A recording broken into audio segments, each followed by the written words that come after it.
And welcome back to coverage here of the MPL and Rivals Gauntlets. Marshall Sutcliffe with Cedric Phillips. We're ready for Brad Nelson versus Rei Sato. Cedric, going into a tournament, there's kind of three truths that will emerge. Luis Scott Vargas says he's drawing dead. Seth Manfield says he likes his position. And Brad Nelson says he hates his deck choice for the tournament. How much stock do you put into that for Brad here? He says he doesn't like his deck. Well, I put no stock in all three of those truths. They all just really count for nothing. And you and I have been around the block for long enough to know that this is just these people have to stop with this nonsense. Brad, I was talking to Brad kind of before this tournament began, and he said, I got the metagame completely incorrect. Well, he's 1-0 so far, so obviously his day's off to a ruinous start. His hand here looks, it's not the best hand I've ever seen for Jeskai Winota, but it's fine. For Naya Winota. And at the end of the day, Marshall, this deck still is just powerful, right? Even if it's not the best choice in the metagame, it's still powerful. It did feel like there were few disastrous decisions to be made with the way that things broke down for our teams. Sure, there was definitely some audibles that would have been taken had the chance been given, but standard being, well, this is like the most fleshed out standard really we've had in a high level tournament here. This is late stages of a very well explored standard tournament. Most people are going to take something that can battle kind of no matter what. And then, yeah, sure, you'd probably prefer to be on one side or the other. But I think we'll see a lot of good close matches over the course of our tournament here. And as you can see, 3 creatures on the battlefield here for Brad. And there we go. Winota's going to hit. Now, 2 of them had to get tapped to get Winota on the battlefield, but still a trigger into Elite Spellbinder here off the Espera Sentinel. Just look at how bad Brad's deck is. It's just extremely bad. You're going to get an Elite Spellbinder, make this Goldspan Dragon cost 7 now. Winota's protected by Selfless Savior. It's hard to watch. Awful. Just awful to watch this one. Rei Sato's probably thinking things a little differently here from his perspective. As you can see, he's kind of leaned over to the side trying to figure out what the play is this turn. Yeah, I don't know how many times you've played against Naya Winota. I don't know why I can't say that this morning, but I'll tell you, when it gets into his position like this, right, where the engine is kind of online, Winota is protected and kind of doing its thing, life is pretty darn good. Though we're going to see a little mutating begin here, which is always fun. Lord Drakus is going to join the Vadrock pile here, and that will get a little bit of value here for Rei. Looks like he's going to go for Seize the Spoils. Now, I'm sure what's going to happen on Brad's turn, of course, is he's going to do some attacking with some non-human creatures, and all his Winota triggers are going to miss, right? That's generally what happens. That's if you ask Brad, he will tell you that's exactly how this works. Okay, yes. We've seen Negate go into the graveyard. Not a lot of uses for it in Brad's deck, heavily creature-based. And a nice turn for Rei as far as value goes. But boy, the floodgates could open here with Winota on the battlefield and plenty of creatures to attack with. There's the hamster, too, that Ailey was talking about. And there's 4 triggers on the stack here from Winota. And all Rei can do is cross his fingers. Okay. The first one's not great. Well, you're going to take it, right? Sure. Yes. You can't hurt Kenrith. Sure. All right. Blade and there it is. The Blade Historian into the Spellbinder, too. And boom.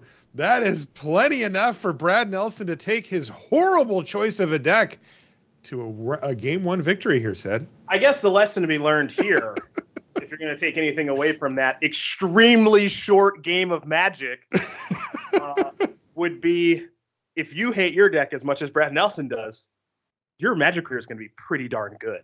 Wow, what a game 1 for Brad Nelson. He puts Winota out and critically has it survive until the next turn. Rei had a very productive turn on his side, but it wasn't even close to enough to get the job done there as Rei Sato falls to Brad Nelson here in the first game. But now, of course, we get to move into sideboards. And, this is where a deck like Rei Sato's could improve quite a bit. It looks like he's brought in 5 cards. Yeah, a couple copies of Saw It Coming, another copy of Cinderplasm, a Burning Hands, a Red Cap Melee. These are all premium cards we're bringing into the matchup. And it's interesting, all the kidding aside, a very quick win there for Brad in game number 1. The use of that Essence Scatter in that first game was a little surprising to me because it countered a Selfless Savior. And I'm not saying that Selfless Savior isn't an important card because it obviously is, but given that we are in an open deckless tournament and you know exactly what your opponent's bringing to the table, and also Sato knows that he only has access to one Essence Scatter in the main deck, I was a little surprised to see it be used there as opposed to maybe hoping to catch something like a Winota. I mean, hindsight 50-50, all that jazz, but to see that counterspell be used on a Selfless Savior as opposed to, I'd say, a higher impact threat from Brad's deck was a little surprising to me. Not going to say that led to the loss, but it is something that you can point to in that very short game that we just watched. Yeah, I wonder, I would say it did end up leading to the loss this time. Unclear, from Rei's standpoint, whether that would happen on average. But yeah, I mean, we saw Winota come down the next turn and it was GG. Here's Expressive Iteration for Sato. Critically, you see land drops here. Also, there's a Fire Prophecy you could save away for later. I love this card, still to this day. Expressive Iteration, so incredibly powerful. A great, great card for this Jeskai Mutate deck.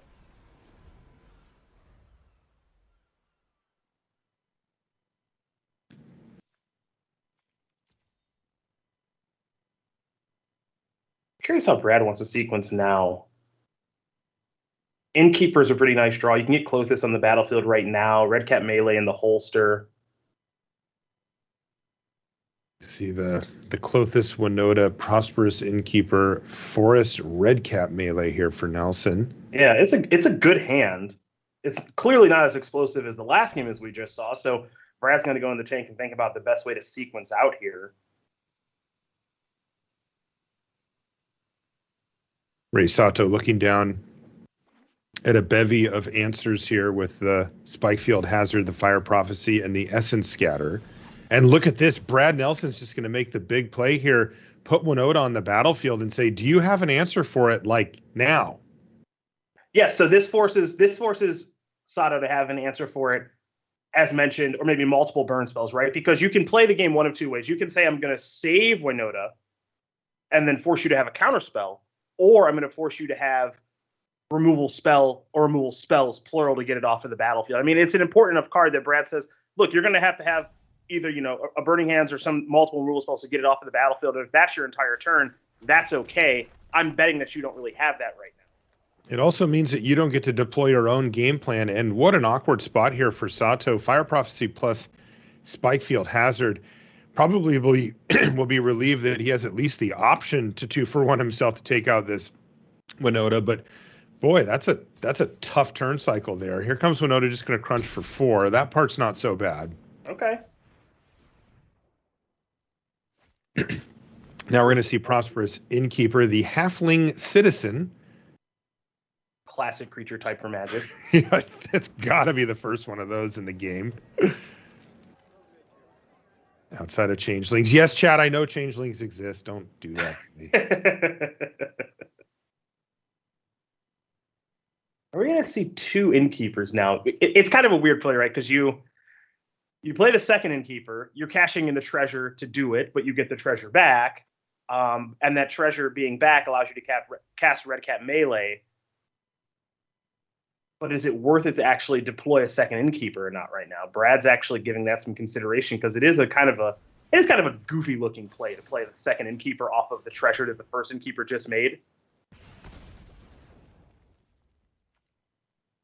Interesting stuff here from Sato. Going to take the 4 from Winota, let the Innkeeper hit the battlefield, and now on end step, after Brad declined to cast the second Prosperous Innkeeper, we are going to see Fire Prophecy hit Winota, which locks in Sato to firing off Spikefield Hazard on it as well. All right. He could give up 4 life for that. But now he's only facing down just a 1/1. He's got a lot of life at 16.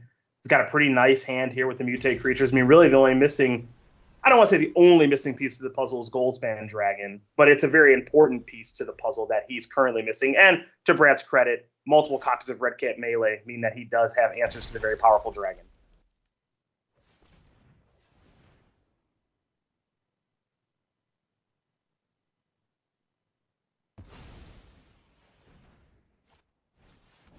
Okay, here comes Clothis, and we're going to see Rei immediately cast out coming on that. That's the type of annoying combo breaking up, constant pressure on your life total card that Rei just can't stand to have on the battlefield. So that's going to get countered.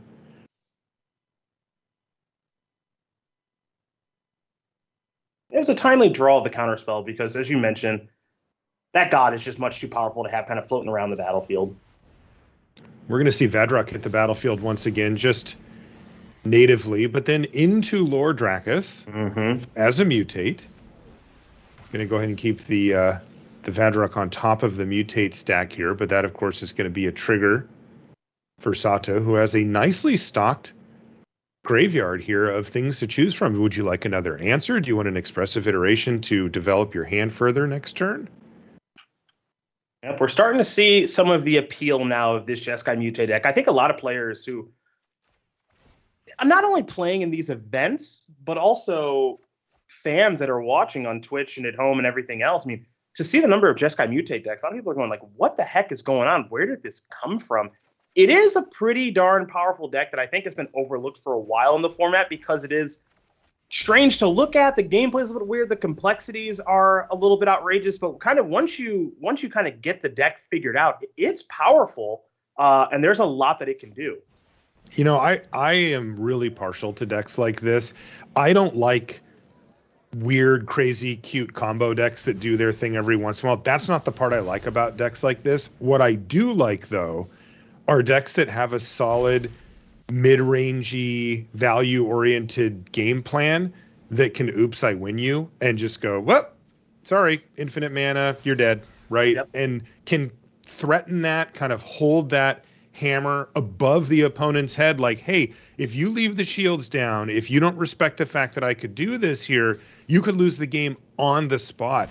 You know, against the competition that we're going to see here in the MPL Gauntlet, the players are going to be able to mitigate those risks appropriately, but I don't think your average player does that very well. You know, I think they live in very much fear. And, you know, you and I know the best example of this for our career, which is Splinter Twin, right? In the formats where it's been legal, particularly in Modern, you know, where people are just like, I refuse under any circumstance to get Splinter Twin comboed out, and I will just leave up my mana and not deploy my game plan and let you grind me down with all your blue and red value spells. And then they just lose the game to that. And they're like, what happened? I got bolted 3 times, you know, over the course of this game, and all of a sudden my life total's almost done. And while this deck doesn't have that same level of power or that same approach, it does have similarities in that it can absolutely just play a game like what we're seeing here from Rei Sato, where he's getting value from cards like Vadrak and the Lord Drakus, and he's just got good, powerful stuff. And that's the appeal, right? You're playing cards like Expressive Iteration, Prismari's Command, which is incredibly flexible. Saw It Coming is just a nice counterspell to have. Cinderclasm lines up very well in the format. So all these things you're mentioning, none of the stuff that we're talking about right now, as it looks like we're going to see Cinderclasm take care of this Innkeeper, none of the stuff that we're talking about is around the mutates or the Goldspan Dragon aspect of the deck, which is also very, very powerful, as Brad is struggling for red mana right now. Yeah, really tough here for Brad. He just has to sit and watch Rei Sato clear his board continually. And with 3 lands, no red, he's got double Winota plus Kenrith the Return King in hand. He also happens to have a red cap melee, but currently there's no targets. And this is misery for Brad Nelson. He's in terrible shape here in game number 2. Yeah, Prismari Command doing the old draw 2, discard 2 action right now as Sato's just trying to look for ways to close this one out. Knows that he's pretty far ahead at this stage of things, can probably get an idea of what's going on in Brad's hand, which is that there's at least 1 red card, probably 2 over there that you can't cast. As Shatter Skull Smashing is a way to actually find some red mana, but this Winota is not particularly great. And Brad, well, you know, he's got an idea of what's over there being hidden that saw it coming. That's being foretold. But if Santos doesn't even feel the need to even use that right now, you can just tell how far ahead he is in this game. That's right. Sato, you know, seems generally content that, okay, you know, I'm going to try to use my burn spells basically on your Winotas. And you see that here with Red Cap Melee, a perfect answer There's a couple of really perfect answers in the format for Winota. It is one of the issues that the deck faces post-board, is that if you're playing against red or black, they can sideboard in 1 mana instant speed removal spells for your Winotas, which could make it a little more difficult to protect. But, that's just a risk you take, and it's worth it. And as you see, there is no clean answer here for Sato this time, so he is going to burn that Sot coming on the second copy of Winota. All right. Well, this is kind of an important draw step here. Another copy of Lord Drakis. Okay. Take a look at the graveyard. See if there's anything really cooking. That's right. He can go Drakis into mutated Drakis here and get something back. And he is going to need an answer here. Does he have enough mana is the question to leave up, a counterspell for Kenrith or something along those lines. And it does look like he does actually have that. So the value engine very much alive here for Rei, as you and I just discussed, Cedric. I mean, there's no mutating combo six card nonsense in sight here. It's not even on the menu here for Rei Sato. He's just grinding. Yeah, no, it just says, you know what? I'm going to get back a Saw It Coming. Take a look at another card here. Okay, okie dokie. So this is just grinding. I mean, Lord Drakis is just a little 2/3, so it's not like that's going to close the game out very quickly. But card advantage is card advantage, so Sato's going to take advantage of that. That's right. He's going to get back. Looks like unsubstantiate plus Saw It Coming. And Brad Nelson just has to shake his head here. All right. I have to say, Brad has kept up with threats. He keeps drawing things that Rei kind of needs to counter. And this is interesting. Red Cap Melee. Does Rei just let this go? No, he doesn't. We're going to see an unsub here. Now, is this going to clear the way here? No, that's going to be it, actually. Brad Nelson's just going to scoop him up. So Rei Sato picks up game number 2. It looked like he was in the driver's seat for the entire game effectively there, particularly when Brad had mana issues in the early to mid game. That just gave Rei Sato so much time, because it is worth noting here, Cedric, we've been talking about how we like the game plan of the mid-range card advantage engine with the backup plan, if you will, of comboing out and killing your opponent. But, if you were to build the best mid-range value deck with these colors, you would not have this deck that Rei has. It is a step slower than the optimal versions of just, say a mid-range or a control deck, kind of a value shell that you can build around the powerful cards that Jeskai has in standard. So you do give up something, right? It is slower. It is a little bit more delicate. And the reason I bring this up is because if you're going to be a little bit slower and Brad doesn't find his colors of mana, well, then you're cooking. Brad's on a mulligan to 5. Sato on a mulligan to 6. You may have seen Brad gesture about it, the unhappiness of the second mulligan. Yeah, I would say, with good reason, given what's on the line here for both of these players. Though Brad's hand does have a path that is interesting, right? We haven't seen a ton of Vivian Monsters Advocate in Standard lately. Not saying it's a bad card. It's obviously a powerful card in certain situations. And this is the kind of card that does bob and weave its way around a card like Essence Scatter that can catch Brad up on a mulligan to 5, especially if he's able to deploy it on turn number 4. So this is definitely an interesting situation, as this game could shape up a very interesting way. You do see Sato's hand is very reactive with Cinderclasm, Spikefield Hazard, Essence Scatter, and then, of course, the incredibly powerful Goldspan Dragon as a proactive way to get the game over with very, very quickly. But we're a few turns away from that. So this should be a little bit interesting because, yes, these Spikefield Hazards and Cinderclasms are good against Brad's deck, but Brad isn't actually on that kind of draw this game, Marshall. Yeah, I'm looking down at that Essence Scatter that you mentioned there, Said, and it's like, okay, yeah, that'll hit something, but Vivian Monsters Advocate is not one of those things, and it's coming down next turn. And I'm sorry, but Spikefield hazarding your way through a Vivian Monsters Advocate is no way to win a game. This could get really interesting. Here comes Minsk hitting the battlefield too, and another couple of damage chipping through. Once again, Sato just leaving those Spikefield hazards in hand. Another Goldspan Dragon off the top. Look, you mentioned it's super powerful, really good card. But, Cinderclasm to clean up the little guys is one thing, but Vivian Monsters Advocate is a whole nother ballgame here. And so I want to kind of rewind a little bit to the Essence Scatter in game number 1. Remember what the Essence Scatter countered in game 1, right? It was a selfless savior that was kind of irrelevant. And then Winota came down the next turn, and then we saw the runaway, and we kind of laughed about how easy that game was for Brad. Think about that last turn where it's like, okay, Essence Scatter, I'm kind of holding this, kind of saving it for maybe the Winota that's coming this turn. But there is no Winota this turn. Right. There's something much worse coming this turn that cannot be Essence Scattered, and that's horrible news here for Sato. Now, the question is Brad willing to pull the trigger on this? And I wouldn't be surprised if he is willing to do that, because when you take a look at his hand, look, there's a couple of lands over there. There's a very powerful Planeswalker. If this Planeswalker resolves, taking a look at Sato's hand, we know that this is probably lights out. Now, Brad's got to think about it a little bit, which I do understand. But at the end of the day, I think he's going to come to the conclusion of, look, I don't really have much else going on, so I'm going to try to pull the trigger here. Yeah, also, we did see negate in game one, but come on, how many negates is Rei Sato keeping in post-board, right, against Winota?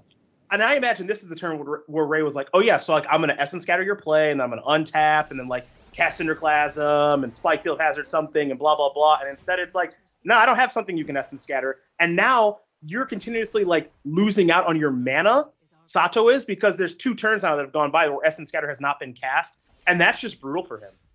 Wow, and there we go. Brad Nelson goes for it. Vivian Monsters Advocate off a treasure and 4 lands, and it resolves. He makes a 3/3 beast token, and Rei Sato can only shake his head. He is now facing down a very powerful Planeswalker option, and Brad has multiple ways to try to protect it here as well. He can make 3/3 beast with reach if he'd like to try to keep it alive. Now, Ray does have some interesting stuff here with Spikefield Hazard plus Cinderclasm. He can clear out a lot of creatures on the other side of the board and try to clear the way for a Goldspan to get in and start taking chunks of loyalty out of Vivian. But boy, that is a massive setback for Rei Sato and a huge play from Brad last turn. You saw he tanked it out. He really thought about it, but he decided this is the turn to go for it, and it resolved. Now, again, as you did mention with the Cinderclasm plus the Spiteful Hazard, can clear some of this stuff away and get out from underneath this and then start to turn the corner maybe with the Goldspan Dragon route of things. Again, it all kind of is a question of how Brad wants to play things as well here. I think the top card of Brad's deck right now is Cloythus, so it looks like we might see that get deployed right now on this battlefield. So there you do see that powerful God of Destiny. Looks like Winota is the top card now, too. That could be coming soon. Heavy hitters coming now, and Rei Sato is really being given about all he can handle. If he chooses to react here, he basically can't do everything he needs to do this turn. And yeah, look at him. He's like, oh, man. And Clothis hits the battlefield now, too. It's also active, by the way. Yeah, that card's interesting, right? Because it's a card you want to counter, but you're in a position, as you mentioned, Marshall, where he can't do everything, right? Wants to counter that, wants to sweep the board or sweep multiples of these creatures, yada, yada, yada. Doesn't have the ability to do everything that he wants to do all in one turn. And it's funny when you're playing a match with as much as on the line as for these players, because every match this weekend is ludicrously important, right? Absolutely. You think about, okay, was I supposed to Essence Scatter this Minsk? I understood why I didn't do that, but now I'm going to Essence Scatter the next play. Well, there was no next play to Essence Scatter, and now I can't Essence Scatter appropriately on this turn. So like this Cinderclasm turn, it's fine, and Spikefield Hazard will be here and probably clean something else up. Like this is all fine. But if you're Brad, given that you were on a mulligan to 5 on the play and your hand wasn't very good, you got to be thrilled with how this game is going. Also, interesting choice here from Nelson. He has chosen Trample for both of the beasts, perhaps anticipating that that a dragon would be able to get through anyway, or even just saying, fine, your dragon hits my Vivian for 4, drops it down to 1. But I am still salting your life total here. This is where this turns around if it does for Sato, because here comes the dragon. It's going to crash in. He's down to 10 life. I mean, this turn actually ends up pretty good, right? Because you also have Essence Scatter we've talked about at the ready. That's true. Now, Clothis plus the 2 beast tokens is adding a heck of a clock here, though, all the way down to 2. Yep, that's a really, really good point. And there will be another beast, by the way, at the least here from Vivian.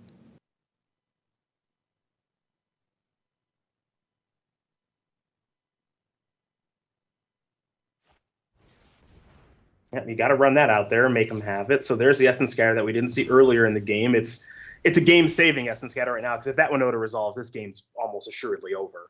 That's right. And even then, that's Rei Sato clinging desperately to life here. Now we see the Reach Beast hit the battlefield as well. But more importantly, the other two crash in, and you're down to two, Rei Sato. If you can't gain life or get rid of Clothis, you're just going to lose.